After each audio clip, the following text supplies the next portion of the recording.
8 days, or even 9 for some. Am I right? Yes, I am right. Yeah. Mm. So that is wonderful. All right. Good morning, everyone, and welcome to another session of the Natural Remedies Kitchen 10-day detox program. And I am excited. And we are in our 8th day of official detoxing for some persons who did the bowel cleanse before. Today is their 9th day. So I just want to say well done and congratulations to all who have made it this far. And as we catch up, I will give you some tips to keep you going. So from your 7th day of the detoxing, for those who are on the raw program, by the way, let us begin with a little word of prayer. Father, thank you for sparing our lives to live and see this morning. Thank you for this 10 days of detoxing. Thank you for the support. Thank you for the guidance. Thank you for the blessings and hearing the results coming from everyone. Thank you for everything, Lord. And help us that as we desire to continue on this road to good health and restoration, that you may give us that unction, oh Lord, to continue to function. You may give us our zeal, and our desire may never go flat, but it may continue to burn, and we may continue to do this because we can do it, because you are here to help us through it. We ask for your blessings in Jesus' name. Amen. All right, lovely. So we have come a far way. You have done a 1-day bowel cleanse. You've done a 1-day bowel cleanse with either the evacuation nut or the ABC liquid. Wonderful. Whichever one you did, I know you got a good washout, which is good. Your colon is clean. It's a brand new slate. It's now ready for nothing but good food. And you have done so for the past 8 days. You have pumped the system with good food. Congratulations. You have done well. So congratulations, Debbie. Congratulations, Troy. I know you two are on. Anyone else here have done the bowel cleanse and doing the raw, the next level? Those are the only 2 persons I'm aware of on here, but I do know I'm not the only person. So distributing, who's giving support. So I know some may be from the UK, getting your support from Judith and Margaret. Some may be from Trinidad, getting your support from Lisa, and maybe Charlene, getting your support from Barbados. Or you could be getting your support from the US, so or Canada. So, but from Jamaica, I'm sure of those who said, I just want to say congratulations. And if there's anyone else here or who will listen to this video, I want to extend a big congratulations to you. You've done amazingly well to have come this far. Now, yes, as Debbie says, she's hungry. You're rightfully should be hungry at this time, right? Because normally you do a 1-day bowel cleanse and then a 7-day detox, which means you go on the raw for 7 days. Now on your 8th day, the 9th day, it's now time to eat something cooked, which is just about it. Now, for those who would, let's see, you would be eating something cooked today. Now, how do you go about life as of from today? You still want to start your mornings with your fruits. You don't ever want to leave that out, right? Because your fruits, that's what's going to renew your skin and remove the signs of aging. Going to make you look so young. That's going to help to clean the toxins out of your system. Going to give your cells life. So you always want to start with your fruits. And if you want to have a little porridge after your fruits, have a little porridge. So, Debbie, you're going to have some porridge this morning, please. Don't drink the whole pot of porridge. No, ma'am, just a cup. Just a cup, yes, just a cup. Mm-hmm.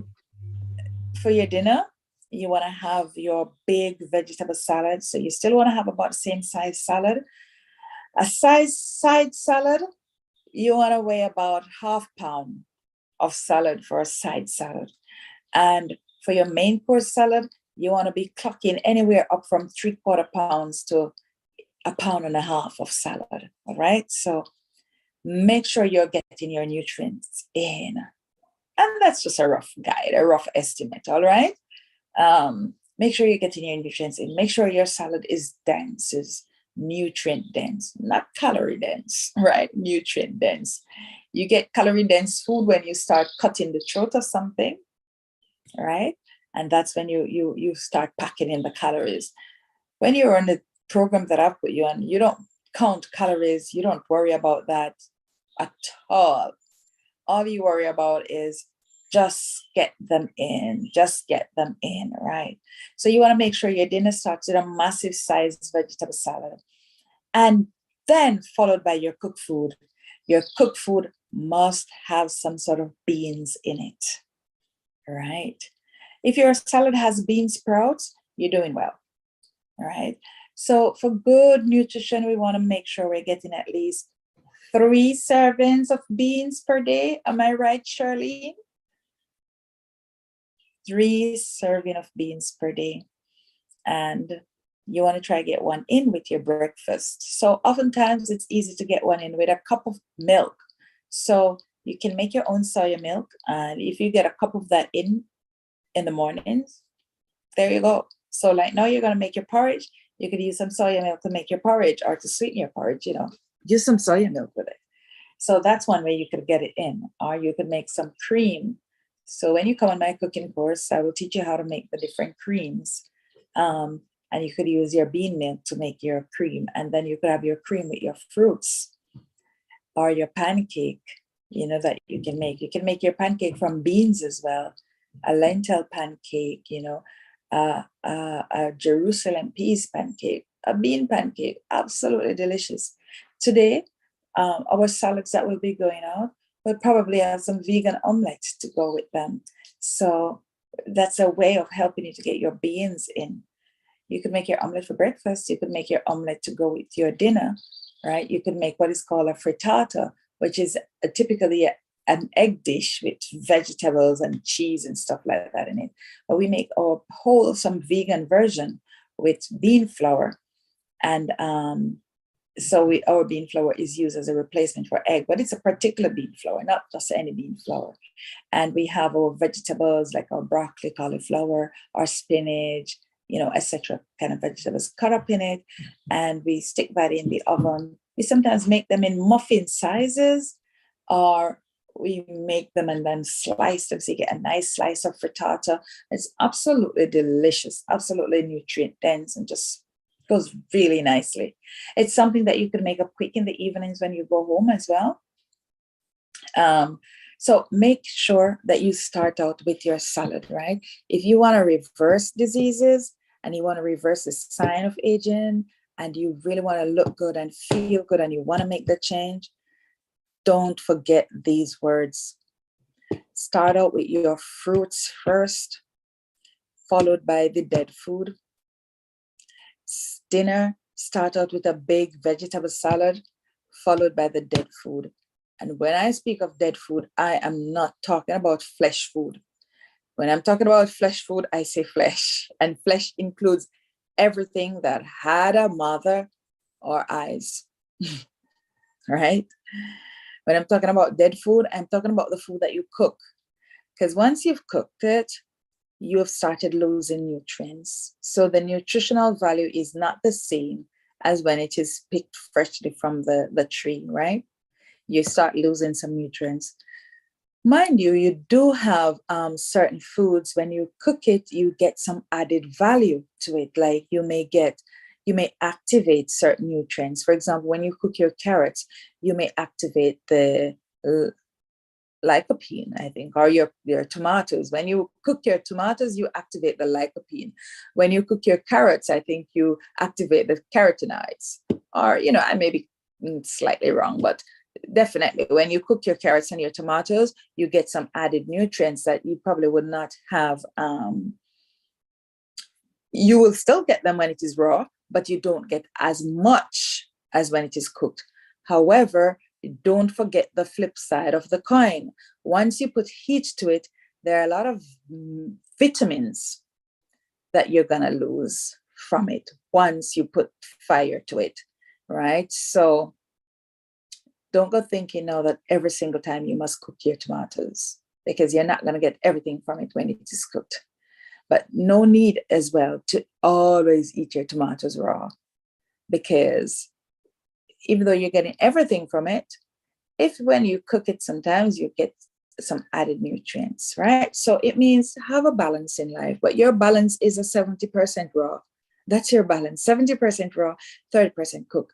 So make sure you're having lots of raw and you leave space for the cook. So make sure you're filled up on your salad. You're having such a nice large salad that alone could fill you up, and you leave a little bit of space. Normally in life, you're leaving space for the dessert.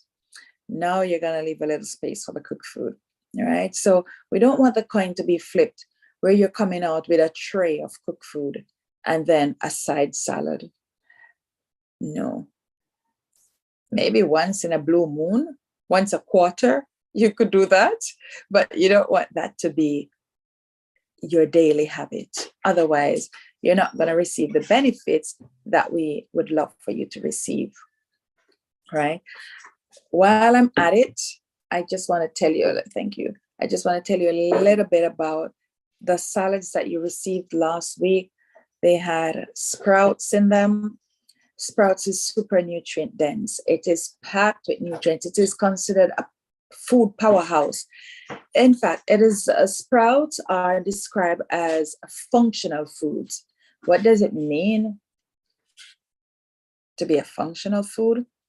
It means it is one of those foods that actually reverse diseases. It is packed with nutrients and packed with antioxidants.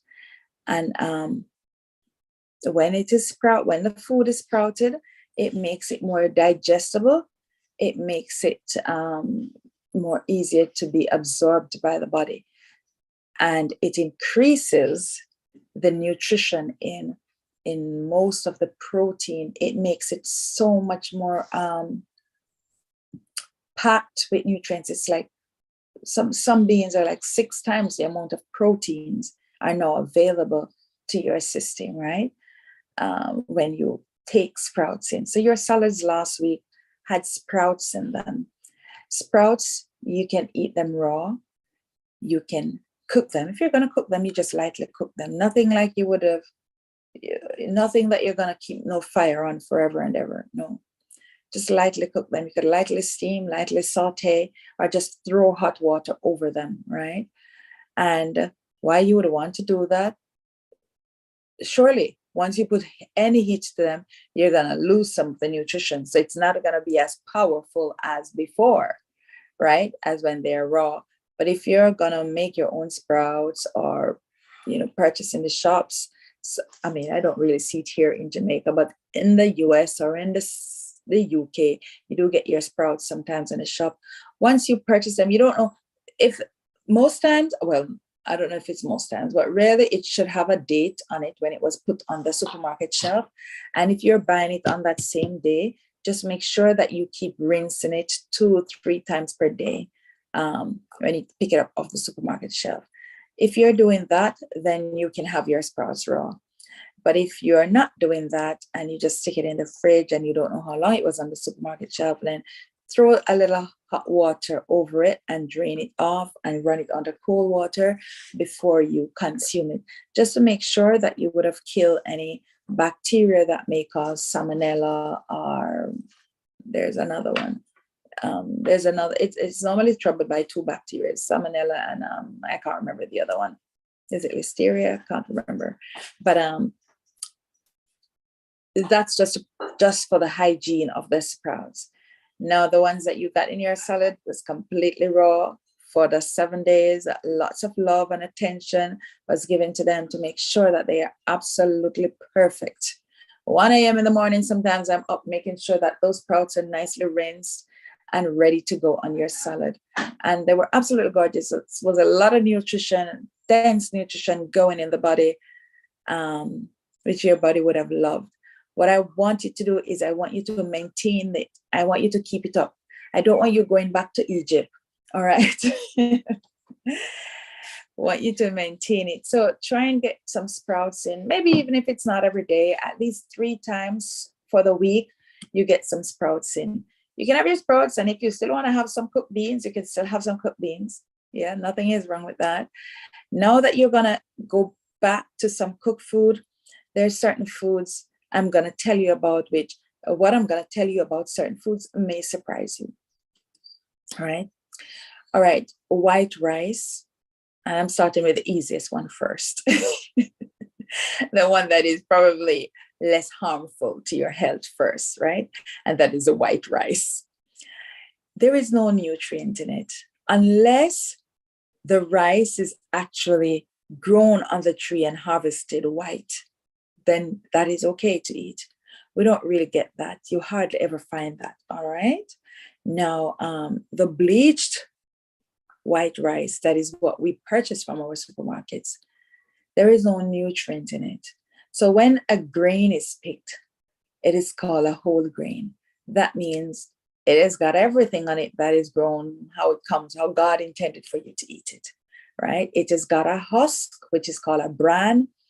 It has got an endosperm, and it has got the germ, right? So those 3 main parts are on a whole grain, right? So when you buy a brown rice or wild rice or red rice, so wild rice looks black, right? When you buy any of these 3 rices, that's what you're getting, a whole grain. It's 100% whole grain. The endosperm is mainly protein and carbohydrate. We need our protein. We do need our carbs. The bran is loaded with your B vitamins, and it's loaded with fiber, rich in fiber.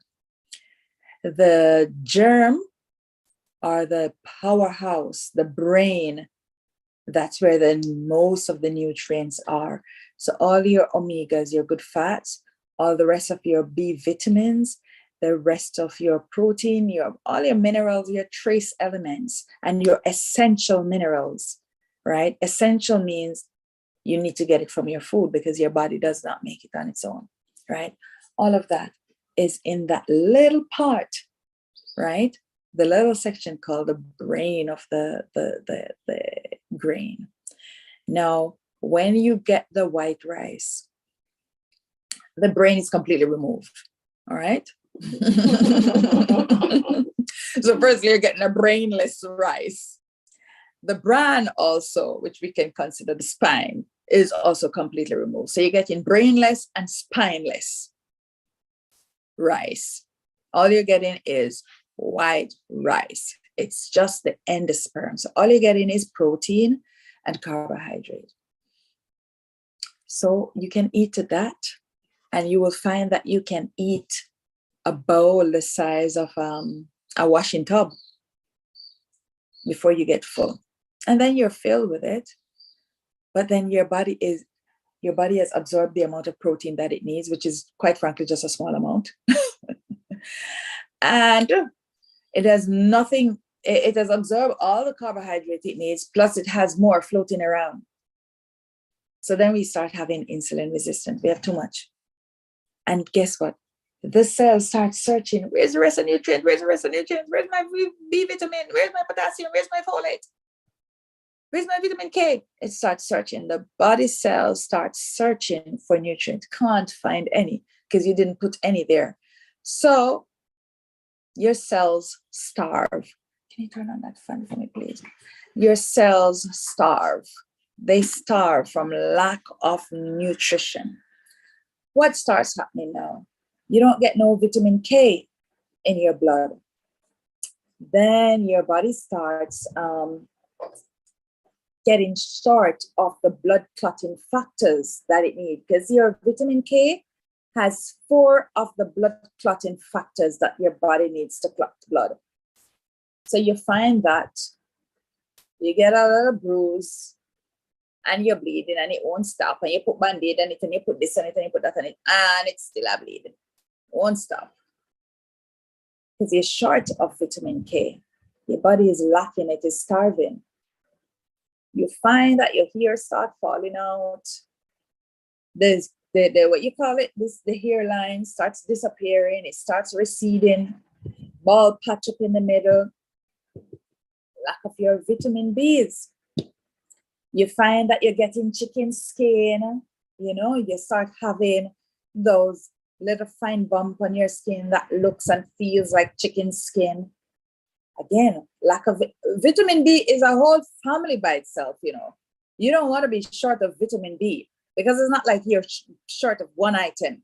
You're short of a whole group of vitamins that are essential to the body's health, right? You find that you're short of vitamin A. You go out in the dark and you can't see. You find that your eyesight is just deteriorating. You find that you're feeling loggy. You find that you're feeling tired, energyless. You're short of vitamins, right? Because what you're eating is not dense enough in nutrition. You're not getting anything from that white stuff. All right, so that's the one we don't want back in the diet, the white rice. What's the next one that we don't want in our diet again? And I'm bracing you for this. Please be sitting down. I need you to sit down to swallow this one. It is spelled W-H-E-A-T. W-H-E-A-T. What does that spell? Can somebody else spell the name for me, please?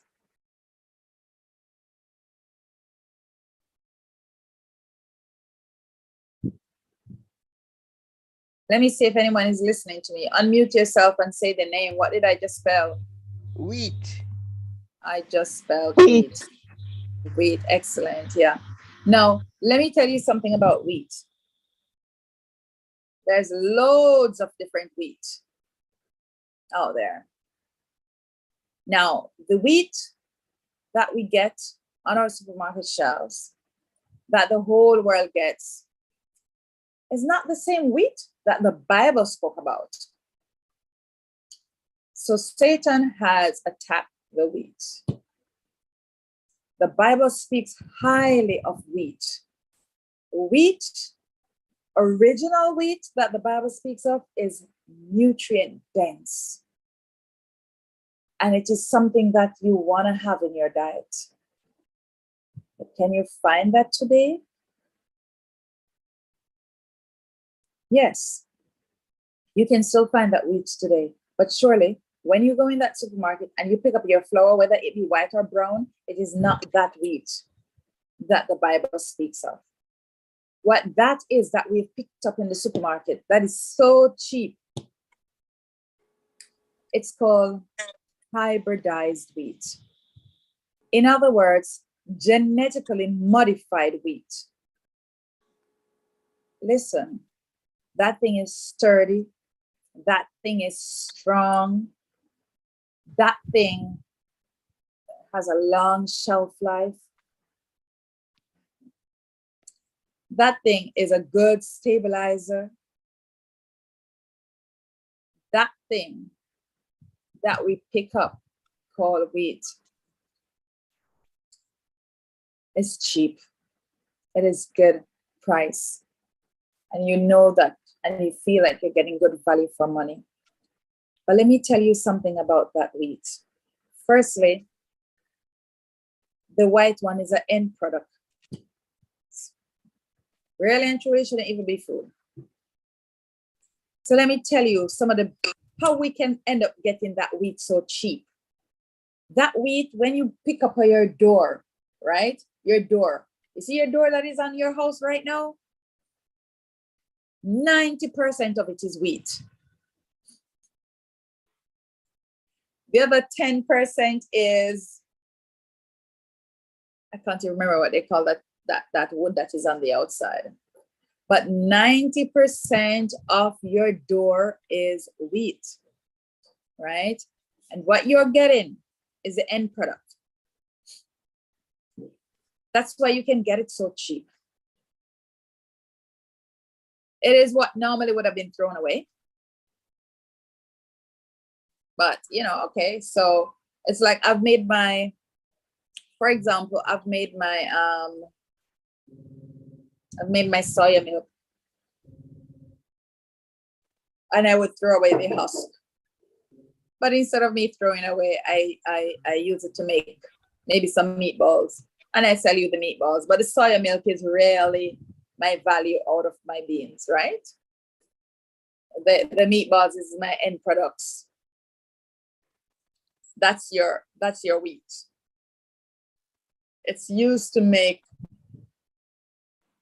a lot of stuff it's in everything, right? It's in everything.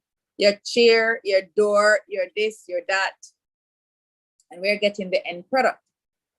Now, that end product, the white one, again, has absolutely no nutrients in it. No nutrients. So again, you're full, but you are starving. What it has is a lot of gluten, which makes it super stretchable. That is why it makes such good bread, because it can stretch to rise easily and hold together. But that hybridized stuff is causing havoc in our body systems. It is wreaking hell in our guts, right? It is behind many diseases, right? And you will find that there's a lot of debate about this. But I can talk from my own personal experience, and I can tell you from the experience of my clients, and I can tell you from the experience of a lot of other naturopaths clients, that wheat wreaks havoc inside the body. So you're suffering from, by the way, I must let you know that when I went on a wheat-free diet, that's how I basically shift my diabetes. Right? Sure, I had gotten some herbs as well, the full detox that you just went on, full 7-day detox with a bubble cleanse, 8 days.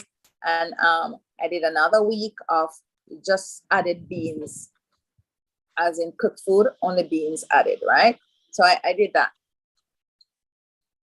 for maybe 10 days or so, like yourself. And a gluten-free diet completely. That's what hit my diabetes. I couldn't get rid of it. Even though I was eating healthy, I was on a good path, because I was able to reverse the high blood pressure naturally. I was able to reverse other diseases, but the diabetes could not leave until I leave the wheat off the menu, right? The little cereals that we buy, what it's called, corn flakes or Rice Krispies, or all of these that you want to think is wheat-free, they're not. They're not, right?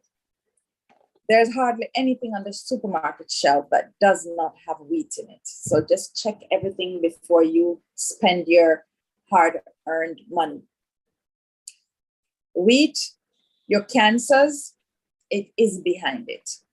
Your dementia, Alzheimer's, it is behind it. Your allergies, your what you call it, asthma, your allergy to this, your allergy to that, it is behind it. Poor gut health, it is behind it. Your diabetes, it is behind it. All right? You kick wheat, you're going to kick a lot of diseases. Nervous disorders, it is behind it. Now, I know I've just given you a challenge. It's like you take wheat out of your diet, what do you eat? Well, you just said 7 days without any wheat. That is one. And you can continue life without it. So, as for me, I've been going since 2017, December, right? No wheat.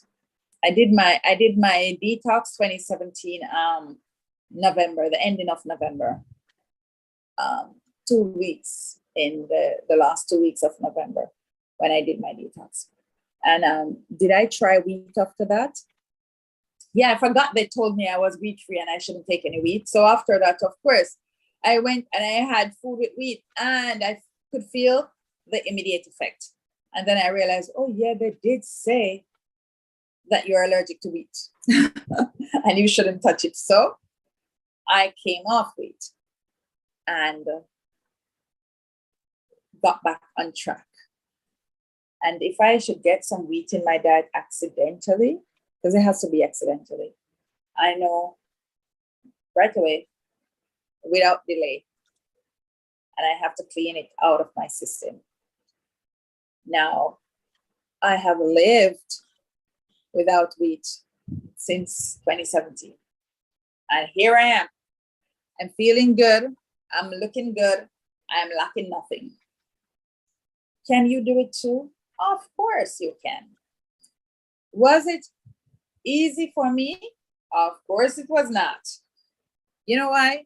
I used to bake fresh breads every Wednesday. And before I changed, the bread can't even come out of the oven properly before me line up my butter and my dinner knife, waiting on the bread, just watching it in the oven. So I used to do two things wrong there. I used to eat hot bread, which my mother always told me, don't eat a hot bread. And it was the wheat. So I had to still bake the bread, by the way, still watch it rise, still watch it gets nice and brown and fluffy, still take it out of the oven, cool it down, and still serve it. So I had to look at it. I had to go through the process and I could not touch it. Didn't touch bread, haven't touched bread, haven't touched anything with wheat since 2017. You can do it too. I still enjoy my life. I still enjoy every single meal. And I still make breads, by the way. Just wheat-free bread. So what I'm saying to you today is it may be hard to kick certain things, but there's nothing impossible about kicking it.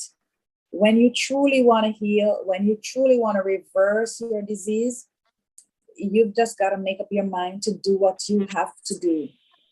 And with Christ in the vessel, you will make it through the storm. So have I had times when I had missed wheat? Yes, I had times when I missed bread. I was in the UK, I missed bread.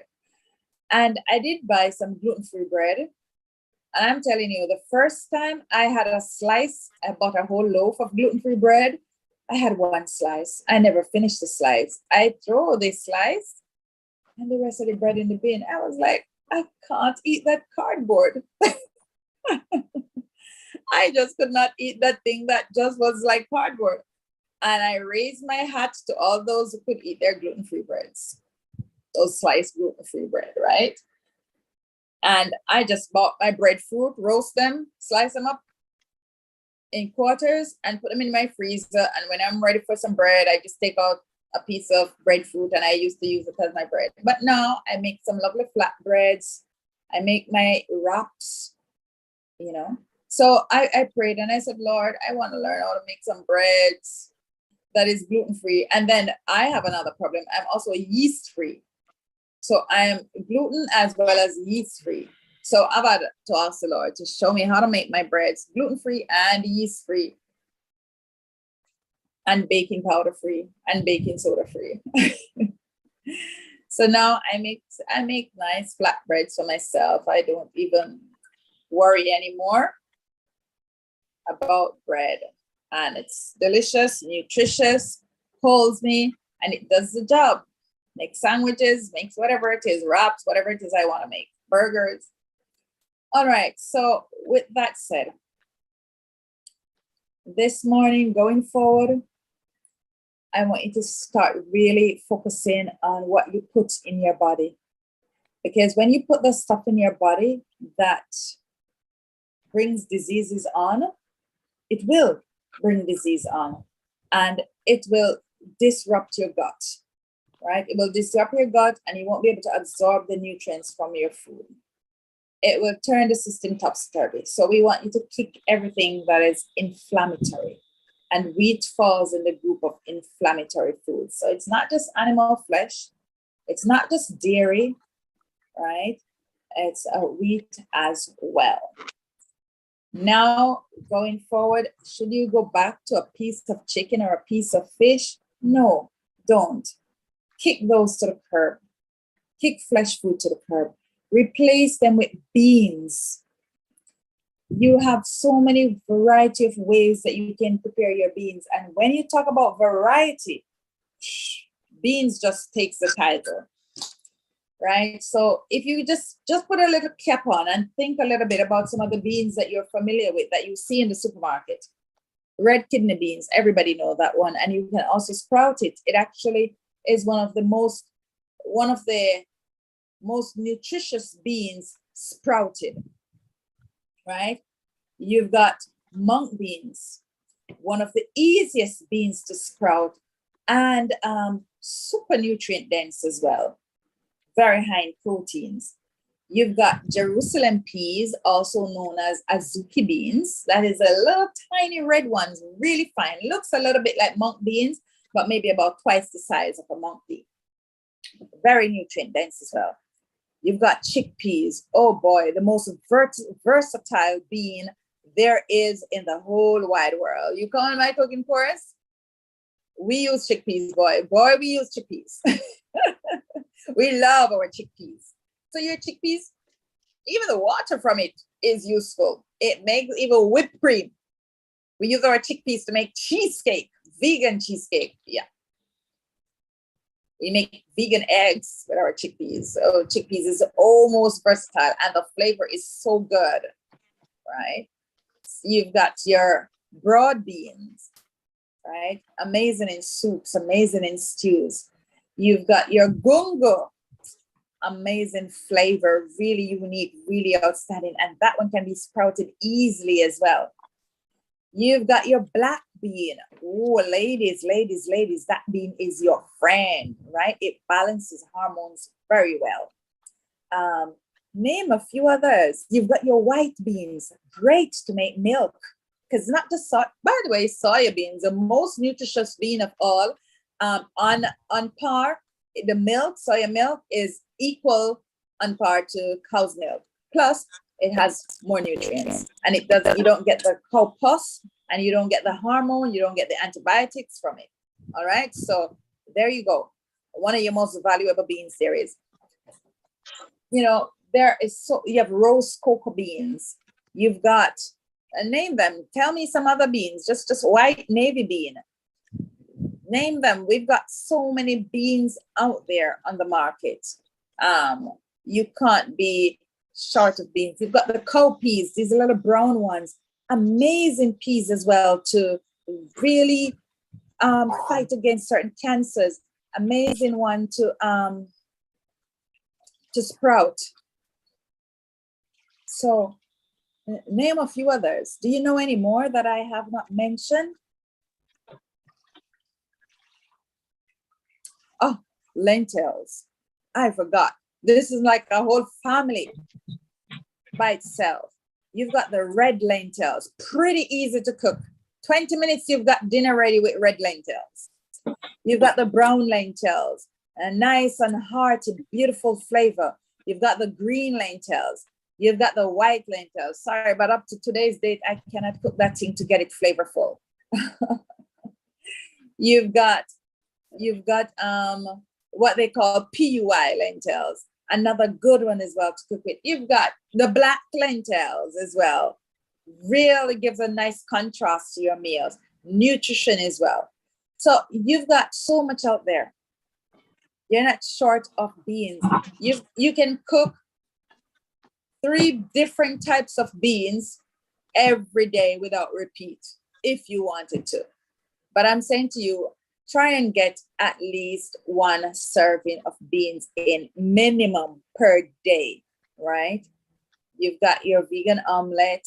You've got your scrambled eggs that you can use your beans to do. You've got your cheesecakes that you can use your beans to make. You've got your pancakes. You've got your pizza bases that you can use your beans to make.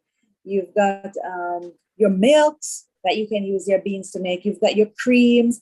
You can use your beans to make your egg replacements. You can put your beans in soup. You can simply just stew your beans. You can, so yesterday I made something similar to a teriyaki style beans for a wedding. Oh boy, we walked that up in my house. Because obviously we cooked some for ourselves as well. It was really good. So there's so many things that you can do with your beans. Obviously your Jamaican stew peas. I had so Friday and Sabbath we had stew peas. You know, we cooked it with our dumplings and carrot. And what was the dumplings made of? They were made from oats. So you just blend out your oats. So just get a cup of oats and blend it. And then you knead it just like you would knead your flour. And you make your spinners or you make your dumpling just the same as you would use your wheat. So swap over your wheat for your oats, right? And your oats also helps to lower your cholesterol. Your beans helps to lower your cholesterol. They lower your LDL, which is the cholesterol that you don't want to have too much of, but most times we have too much of them. And when it becomes too much, it's like giving a group of teenagers something to do. They make more of a mess than they do anything, right? It's like, help me, please don't help me, that sort of thing, right? So your beans, having your diet, I can't reiterate it more. It's rich in fiber. It's rich in resistant starch. What does that do for your body? That helps your gut health. And once your gut is in good health, your blood will be in good health. And your gut and your blood is in good health, you're on your road to success. All right, that's what you need. You need good gut health and you need good blood. And your beans will do that for you. Your beans also rich in iron. By the way, your chickpeas is super rich in iron. 40% of your daily recommended allowance of iron is in your chickpeas when you sprout it. So don't be afraid to eat your beans every day. Now, there's something about beans that a lot of people are afraid of beans because it causes gas, it causes bloating, you're farting all day. That's because you need to soak your beans overnight, right? So 8 hours to 24 hours of soaking of your beans. You could even soak your beans for a little bit longer. You could sprout your beans as well. And that will help to get rid of the gases and things that will oppose you. When you cook your beans, cook it until it is tender, right? Until it is tender. And that will help you. Not only that, but for persons who may still struggle, even so, when you're cooking your beans, throw some bay leaves in it, 2-3 pieces of bay leaves in your pot of beans when you're boiling it, right? That helps but the bay leaf actually adds beautiful flavor to the beans, but that helps to absorb the gases and stuff like that. Next thing that you want to do with your beans is, even if after all of that you're still having bean problems, this is it. Continue eating your beans for 7 days.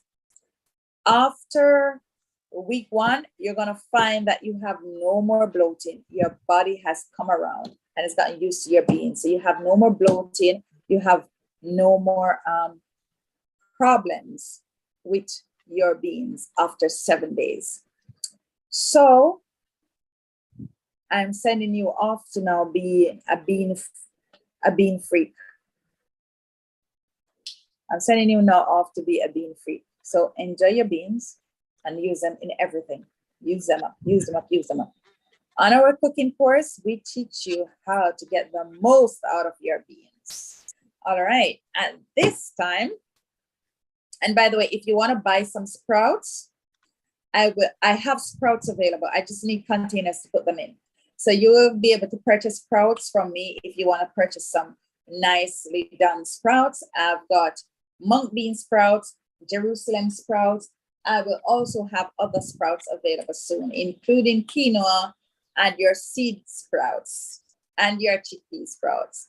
All right. And of course, when you buy your salad, you already get some sprouts in it on most parts.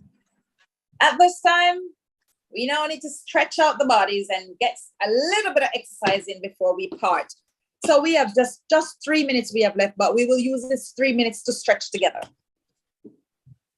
All right. I'm still in my house. What am I going to do this morning?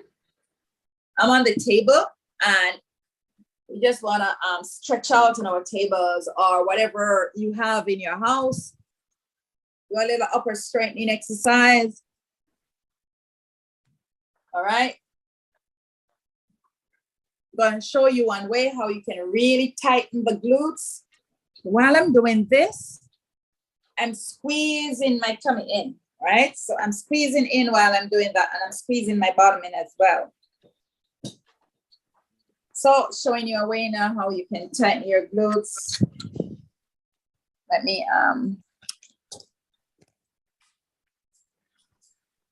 take you to a different location.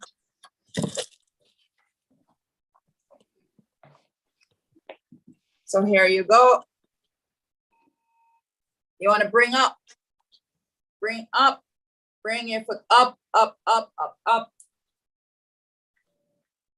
And you want to feel here, you will feel how it starts, the muscles start tightening up. Bring it up.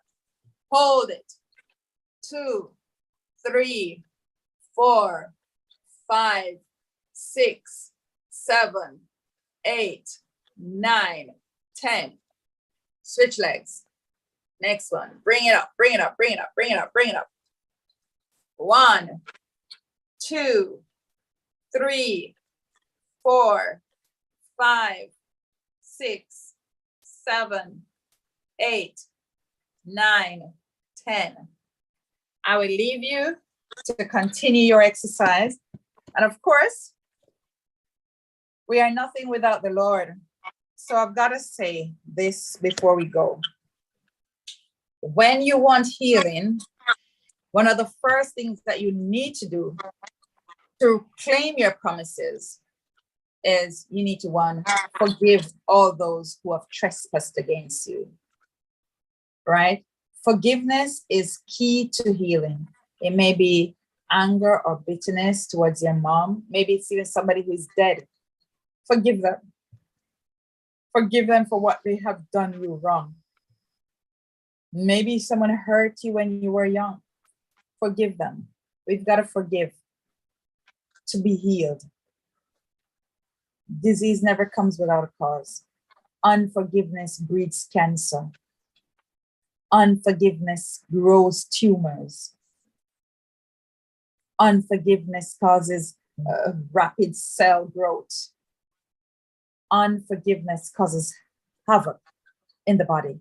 The body does not know what to do with unforgiveness. The human system was not designed to store anger or bitterness. It was not designed to store unforgiveness. So first things first, as a part of your healing process, is forgive all those who have trespassed against you. Take it to the Lord in prayer, and He will deliver you. So that's one of the first things. So this morning, I'm going to pray for you.